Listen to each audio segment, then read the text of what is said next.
My dad tried to give my house to my brother's pregnant girlfriend, then suggested I upgrade to a studio apartment. Hi everyone!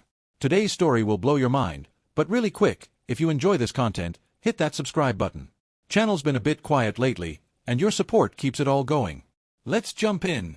Original post, r/relationship_advice. I, 29M, need advice about my father, 57M, who has completely overstepped boundaries with my house. I'm beyond frustrated and don't know how to handle this without destroying my family relationships. Background: I work as a software engineer and bought my first house last year, a modest 3-bedroom place in a decent neighborhood. Nothing fancy, but it's mine. I worked hard for it, saved for years, and I'm proud of finally being a homeowner. The house has a master bedroom where I sleep, a second bedroom I use as my home office, I work remotely 3 days a week, and a third smaller bedroom that I've been slowly converting into a gaming/hobby room. My younger brother Kevin, 22M, has been dating Ashley, 20F, for about 8 months. She recently found out she's pregnant, which was apparently unplanned. Kevin works part-time at a grocery store while finishing community college, and Ashley works as a receptionist at a dental office. They've been living separately with their respective parents. Here's where it gets insane. Last week, my father called me for what I thought would be our usual Sunday catch-up. Instead, he informed me, not asked, informed, that Ashley would be moving into my spare bedrooms next weekend. His exact words were, "James, you're rattling around in that big house all alone. It's excessive for a bachelor. Ashley needs a stable environment to prepare for motherhood, and you have the space." I was stunned. I told him absolutely not, this is my house, and I'm not running a charity shelter. He got angry and said I was being selfish, that family helps family, and that I should be preparing for family life myself instead of wasting rooms on video games and computers. He said Ashley's parents' house is too crowded, she has 3 younger siblings, and Kevin can't afford his own place yet. I stood firm and said no, but my father wouldn't accept it. He said Ashley would be moving in Saturday and I should be a man about it. He hung up before I could respond further. The thing is, my father has always been controlling, but this takes it to a new level. Growing up, he made all the decisions for us kids, what sports we'd play, what we'd study, even what clothes we wore until we were teenagers. My mother passed away when I was 15, and his control only intensified after that. I moved out at 18 for college and have maintained boundaries since then, but he still tries to run our lives. Kevin called me after Dad did, sheepishly asking if Ashley could stay for just a few months until they figure things out.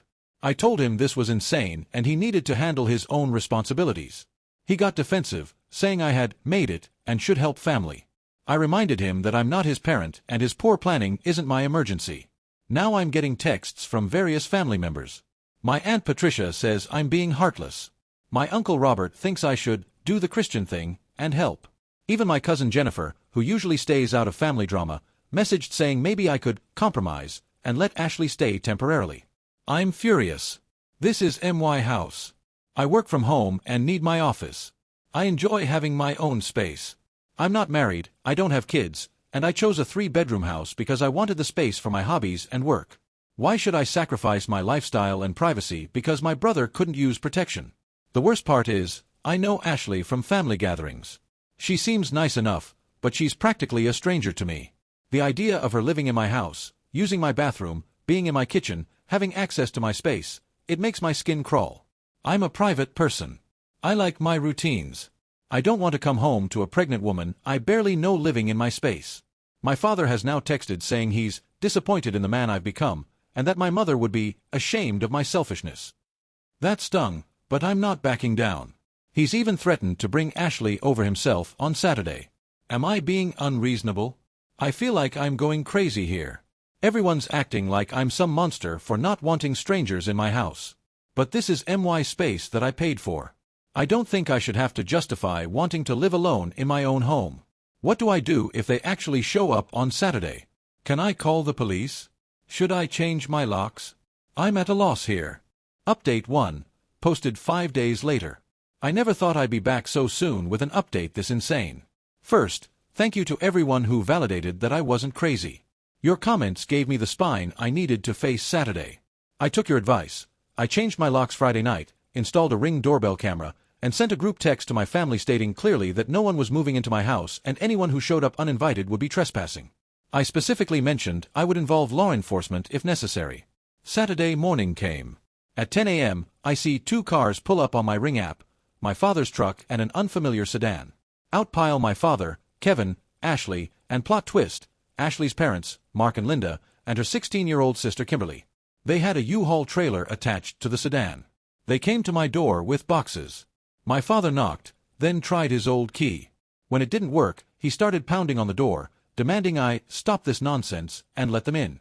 I spoke through the Ring doorbell, telling them they were not welcome and needed to leave. My father's face turned purple. He started yelling about respect and family duty. Ashley's mother Linda then chimed in, saying they'd already given up Ashley's bedroom for Kimberly and there was no going back now. Mark, Ashley's father, mostly stood there looking uncomfortable but said something about how a man provides for family. The entitlement was astounding. They'd literally made plans assuming I'd cave. Kevin kept trying to play peacemaker, saying things like, "Come on, James, just let us talk inside." Ashley, to her credit, looked mortified and kept tugging on Kevin's arm, whispering that they should leave.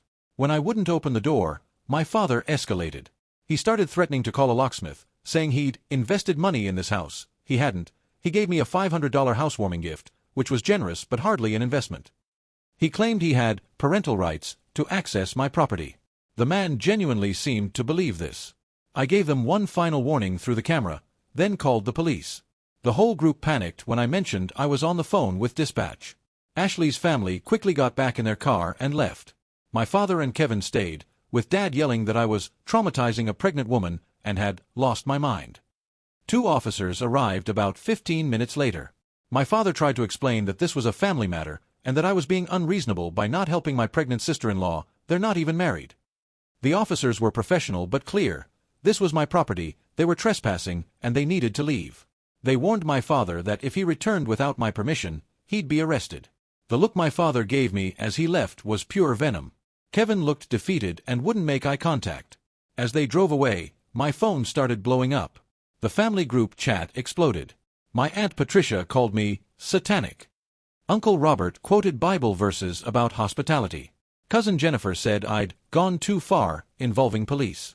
The only support came from my cousin Michael, who texted privately saying, "Good for you, man. Uncle David's lost it." But here's where it gets really crazy. Ashley's mother Linda found my Facebook and sent me a lengthy message.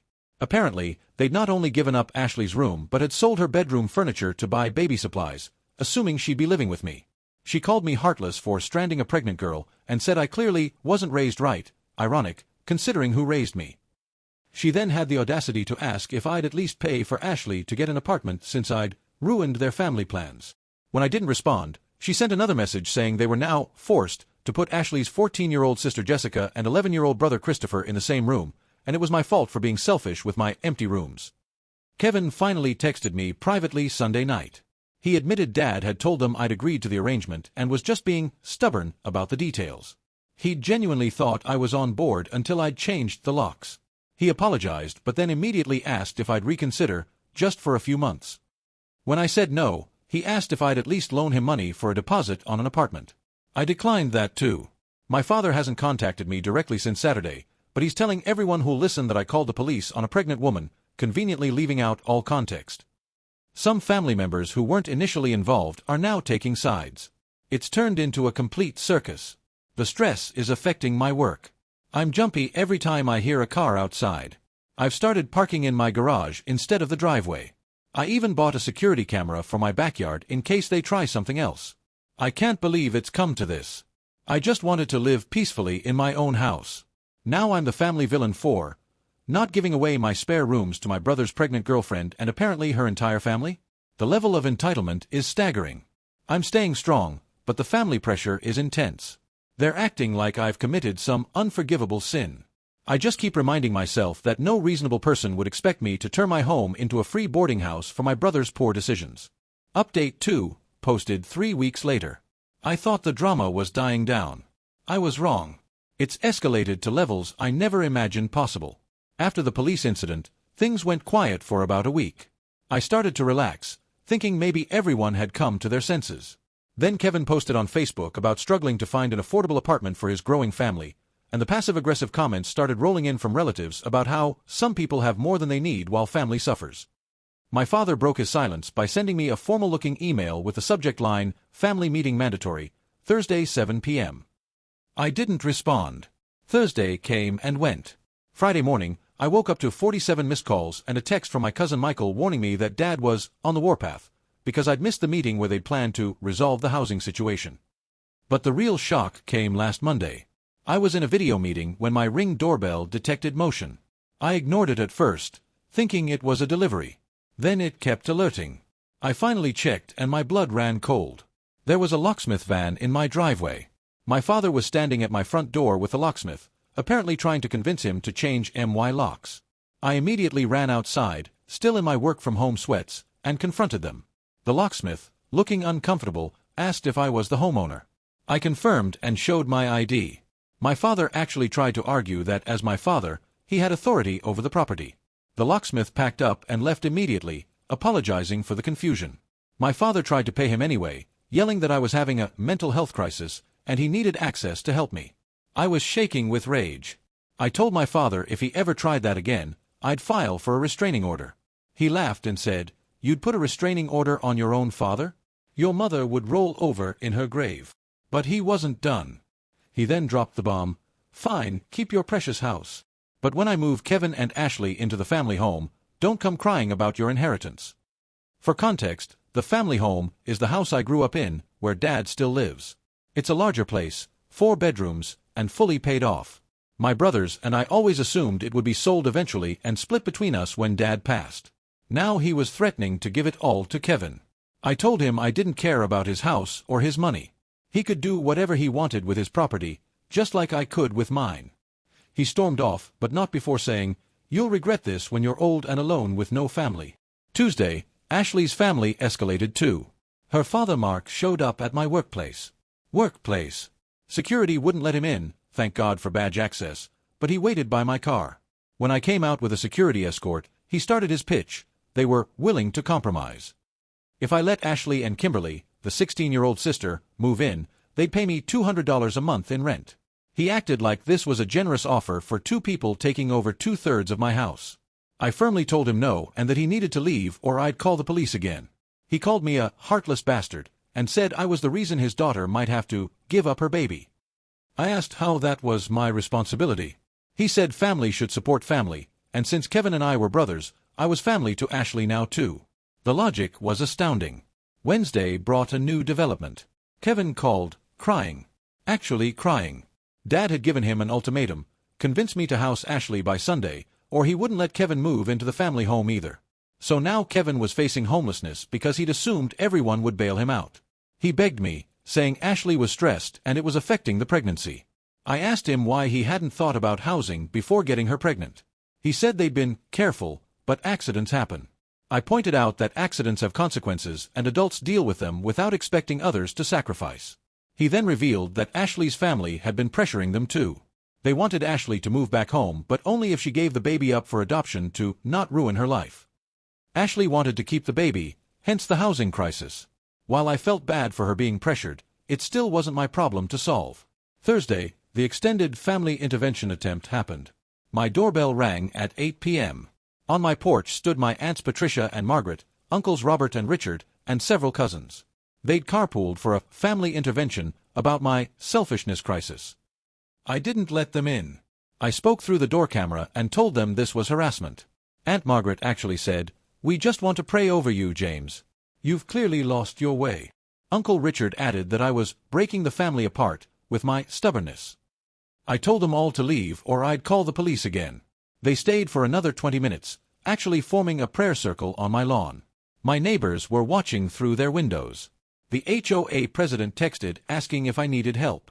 I've never been so embarrassed. They finally left when I started recording them, with Aunt Patricia shouting that I'd chosen property over people and would die alone and unmourned. Real Christian behavior there. Friday was quiet, suspiciously so. Then Saturday morning, I woke up to find "selfish" spray painted on my garage door. My security camera had mysteriously been spray painted black first. I filed a police report, but without clear footage, they couldn't do much. I have my suspicions but no proof. I spent Saturday afternoon cleaning and repainting. My neighbor Brian helped and told me he'd seen a car lingering around 2 a.m. but couldn't make out details. He also mentioned that he'd been getting questions from people claiming to be concerned family friends, asking about my mental state and if I lived alone. The harassment is taking its toll. I've had to block over 30 phone numbers. I've made my social media private. I've installed more cameras and an alarm system. I'm considering getting a lawyer to send cease and desist letters. The irony is, I was perfectly happy with my quiet life. I bothered no one. I paid my taxes, maintained my property, helped my neighbors when needed. But because I won't give free housing to my brother's pregnant girlfriend and her family, I'm suddenly the villain in some twisted family drama. Kevin texted yesterday that Ashley's parents gave them a month to figure something out or they're kicking her out. He asked one more time if I'd reconsider. When I said no, he said, "I hope you can live with yourself when your nephew is born homeless." I responded, "I hope you can live with yourself knowing you created this situation and expected everyone else to fix it." He blocked me after that. I'm exhausted. I'm angry. I'm sad that my family has shown their true colors. But I'm not backing down. This is my house, my life, and my choice. I just hope they eventually get tired of this campaign and leave me alone. Final update, posted 3 months later. I genuinely didn't think I'd be writing another update, but the conclusion to this saga is so absurd that I had to share it. Buckle up, because my father's delusions reached a new peak. After my last update, things actually calmed down for a while. The harassment stopped after I had a lawyer send cease and desist letters to the main instigators. The family largely went silent, which I took as a win. I focused on work, enjoyed my peaceful home, and started therapy to deal with the family trauma. Kevin and Ashley ended up moving in with my father around Thanksgiving. From what I heard through the family grapevine, cousin Michael, the only sane one, kept me informed, it was a disaster from day one. Ashley's morning sickness was severe, Kevin was barely helping, and my father was discovering that a pregnant 20-year-old wasn't the easiest houseguest. By December, Ashley's sister Kimberly had also moved in because she missed her sister. Then in January, Ashley's mother Linda started staying over most nights to help with pregnancy prep. My father's 4-bedroom house was suddenly very crowded. Last week, I got a call from an unknown number. Against my better judgment, I answered. It was my father, calling from a friend's phone. His tone was different, not angry, but almost businessman-like. He said we needed to have an adult discussion about property allocation. I was curious enough to agree to meet him at a neutral location, a coffee shop downtown. What he proposed left me speechless. He explained that the current living situation was unsustainable. Ashley was due in 3 weeks. The baby would need a nursery. Kimberly needed her own room for teenage privacy. Linda needed to stay over regularly to help with the baby. Kevin needed an office to focus on providing. He's still working part-time at the grocery store. His solution: I should move out of my 3-bedroom house and find a nice bachelor studio apartment downtown. He'd found several options for me, even had printouts. In exchange, Kevin and Ashley would move into my house as the primary family unit, and I could visit whenever appropriate. But here's the kicker, he presented this as if he was doing me a favor. His reasoning: 1. Studio apartments are trendy for young professionals. 2. I'd be closer to downtown nightlife to find a wife. 3. Less maintenance and cleaning for a bachelor. 4. I'd be investing in the family's future. 5. The house was too much responsibility for someone my age anyway. He actually used the phrase, upgrade to a more age-appropriate living situation. When I asked about my mortgage, equity, and the fact that it's my house, he waved his hand dismissively. Kevin would take over the mortgage payments, with what money? And we'd work out the details later. He said I was too focused on technicalities instead of family harmony. I laughed. Actually laughed out loud in the coffee shop. I told him he was delusional if he thought I'd give up my house for a studio apartment. He got angry and said I was being deliberately obtuse about the family's needs. Then came the real kicker. He pulled out a folder with apartment listings he'd already contacted. One had an application with my name on it that he'd partially filled out. He'd forged my signature on a viewing request. This man had actually tried to start apartment hunting for me. I stood up to leave, but he grabbed my wrist. Not hard, but enough to make me pause. He looked me in the eyes and said, "Your mother would be ashamed of what you've become. She always said family came first." I pulled away and said, "Mom's dead. And she'd be ashamed of you for trying to steal your son's home." As I was leaving, he shouted, "When that baby comes and doesn't have a proper home, that's on you." But the story doesn't end there. 2 days later, Kevin showed up at my house. Alone. Looking exhausted. Ashley had the baby early, a healthy boy they named Christopher. And the reality of having a newborn in a crowded house with multiple adults was hitting hard. He didn't ask for my house. Instead, he apologized. Said he'd been stupid to think everyone would just solve his problems. He revealed that living with Dad had been a nightmare. Constant criticism, unsolicited parenting advice, and Dad trying to control every decision about the baby. Ashley's family wasn't much better. Her mother was trying to dictate everything from feeding schedules to the baby's name. Her sister was jealous of the attention Ashley was getting. The house was chaos with everyone fighting over bathroom time and kitchen access. He said the breaking point was when Dad suggested that maybe I could pay their rent somewhere as a compromise, since I wouldn't give up my house.